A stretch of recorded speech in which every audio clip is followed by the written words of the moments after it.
everyone, and welcome to the most exciting video that I've been waiting to film all year round, and that is my top 16 books of 2016. As you've seen from the thumbnail, yes, I've picked out 16 books because obviously 2016, it ends in 16, and for the previous 3-4 years, I've been doing ones that's like top 15 books of 2015, top 14 books of 2014, so it is about that time of year where I get into telling you the top 16 books of my reading year. Now, I've read just over 100, I think 104 books. It's not been my best year. I know that sounds crazy to you guys, but normally I read like 130 to 150 books a year, but I've been obviously reading less because of my business, so let's just get cracking on with my books. Now, these are in no particular order. I'm mixing up hardbacks and paperbacks to show you in order, so let's just go. Let's start off with a smasher, Empire of Storms by Sarah J. Maas. In fact, the whole series, to be honest, this series blew me away. For those who don't know what Sarah J. Maas is, it's this fantasy series which people have been telling me for years and years and years and years to read, and I finally read them this summer and I was really impressed. So yes, this is on my top 16 books in 2016. Next, of course, I've got to talk about The Crown's Game by my amazing author,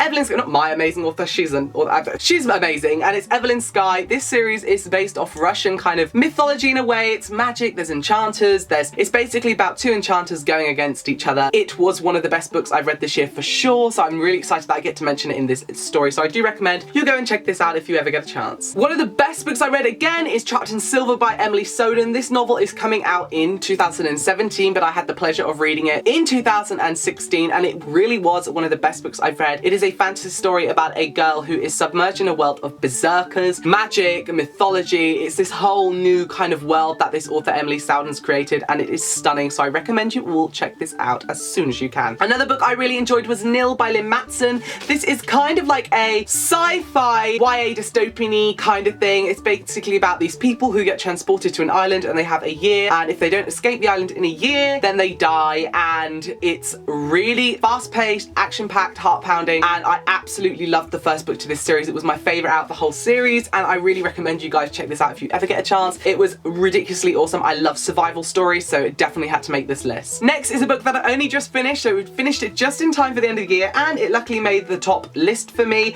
This is Of Fire and Stars by Audrey Colhurst, and this is about two princesses falling in love, and it's just this amazing romance story in a fantastic fantasy world with a brilliant magic system. I love this whole idea of having elements as affinities, and this princess is betrothed to a prince, but she falls in love with the prince's sister and vice versa, and it just is this epic journey of trust, love, friendship, but also surviving in a world where everybody's out to get out against people with magic, and the princess in this story, she has to hide her powers. So, brilliant story. I really hope she writes more in this series. I believe she's writing a spin-off. I just really hope so. It was brilliant. I loved it. A Gathering of Shadows by V.E. Schwab definitely made my list this year. This is the sequel to A Darker Shade of Magic, and the second in the series. The third one is coming out really soon in like early 2017. This story is brilliant. Like, the universal world travels to different worlds. Magic or intrigue, action, suspense, elemental control. It just got better and better for me. This story really was fantastic. The way the author grew with this series was amazing, so it definitely made my list, and I do recommend this to anyone who likes anything magic, anything elemental control. You would die for this. It's a brilliant series. I do believe this is an adult fiction series, but if you're a young adult, please read it. Like, it's so fantastic to read. You get submerged in it. I highly recommend it. Burning Glass by Catherine Prudy is made onto my list. This is another book that I've only recently read, and it was absolutely amazing.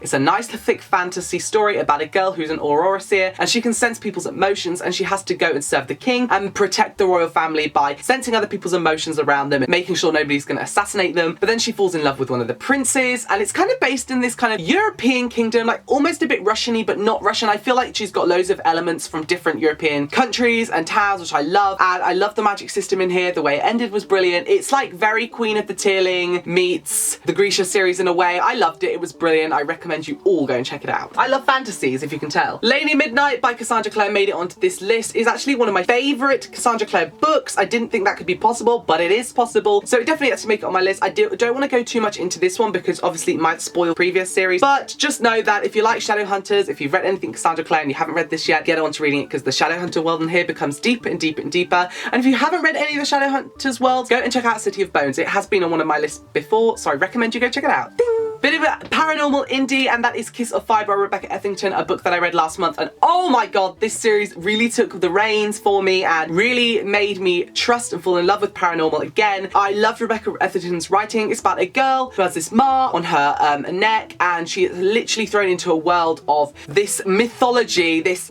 set of powers. Like, it's perfect for fans of the Shadowhunters series, actually. It's just brilliant, like magical powered people protecting the human race, and there's this massive epic war that's going on in that race, and it's brilliant. I really recommend you check this series out. I will forever love it, and I've read all of the books now except the last one, so it's brilliant. I read them all in 1 month too, so that just shows how much I was obsessed with this series. Another book I loved, another paranormal, is Blackheath by Gabriella Lepore. I love this one because obviously I love anything to do with witches, but this one is about a girl. She's from a town in Blackheath, and she has this curse on her, and she has to go to the only people that she knows to go to, and that is the Tomlins, who are brothers in this town, and they are believed to be witches, and she has to go and befriend one, and there's like a romance budding there with magic and action and suspense. So if you like the sound of that, go and check out Blackheath by Gabriella Lepore. And Danielle Page, New York Times bestselling author of the Dorothy Must Die series, has read and blurbed it, and she also loved it. So yes. A historical fantasy time travel novel I liked was The Syndicate by Sophie Davis, book 1 in the Time Wave series. This book is amazing. It's about, set in like a futuristic world, about people who in this order can time travel back in time to go get artifacts for people. Like, rich people pay them to go back in time to get things. So this team go back in time and get completely submerged in Paris, and it was wonderful. Literally one of the most exciting books I've read this year. I couldn't put it down, and it's a huge book, and I read it in like 1 or 2 days. It was fantastic, and for me to read a book of this size that quickly shows how much I enjoyed it. The writing was fantastic. The historical setting was so on point. The research that went into this novel was brilliant. You get to meet famous authors from back in the day, which I love. So I definitely recommend you go and check out this story. It is fantastic. It really is. Another one I love is Assassin's Heart by Sarah Iris. I think I said that right. It is fantastic. After reading the Throne of Glass series, I was obsessed with anything assassin, so I had to read this, and this was brilliant. I love the introduction to ghosts in this story and how they play a part. I like this whole Assassin's Guild. There's different Assassin's Guilds, and they're all against each other, which I love. And about a girl seeking revenge for the death of her family.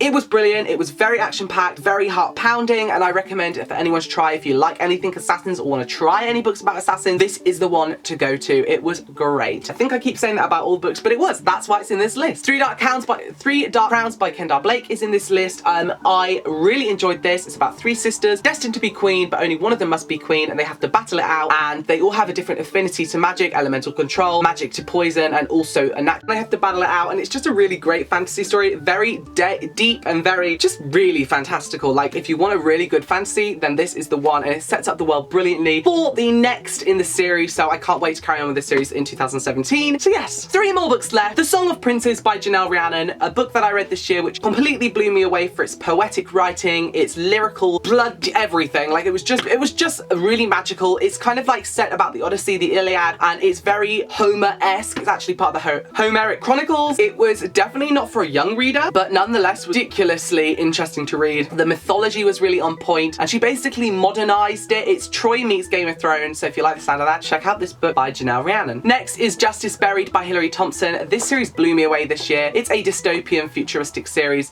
a bit of post-apocalyptic, set really far in the future, where people live underground in Uspodal, and they have diamonds in their face, and they follow the rules of astrology. About a girl who is seeking more, and when she escapes, she finds a world of elemental control, justice, romance, and it was just epic. Like, the whole series is out now, and this is Justice Buried, the first book, and it is just phenomenal. Like, if you like post-apocalyptic books, this is definitely the one you should go for sure. And last but not least is Air Awakens by Elise Kova. I couldn't not film this video without talking about this book. Elemental control, fantasy, and absolutely ridiculously amazing. This author has taken the reins of the indie world and thrown herself into it this year, and has created the most awesome followers and epic fandom ever. I love it. I can't wait to carry on with this series. If you like the sound of elemental control, you will love this. It's literally elemental control to its best. Fans of Aang the Avatar will love this. Fans of the Grisha trilogy will love this. If you just want to try a really decent fantasy story, this is one to go to. It's really quick, it's easy, it's understandable, it's enjoyable, you don't get confused, it's just great. Questions, secrets, answers, everything you want in a fantasy story submerged into this little book here. Air Awakens by Elise Kova. The whole series is out now too, so if you want to start it, you don't have to wait for sequels. So there you have it. There's my top 16 books in 2016. I hope you guys enjoyed. Let me know down in the comments below what books you enjoyed this year, and I can't wait for 2017, guys. It's going to be a great year. Let's put 2016 2016 and the shitstorm it was behind us, and let's go into 2017 with our swords drawn high. And we can do this, guys. We can do this. Thanks so much for watching. Give this a humongous thumbs up. If this gets to 1,000 thumbs up, then I'm definitely going to be doing another one next year. Thank you guys so much for watching. I'll see you all again very soon. Bye-bye.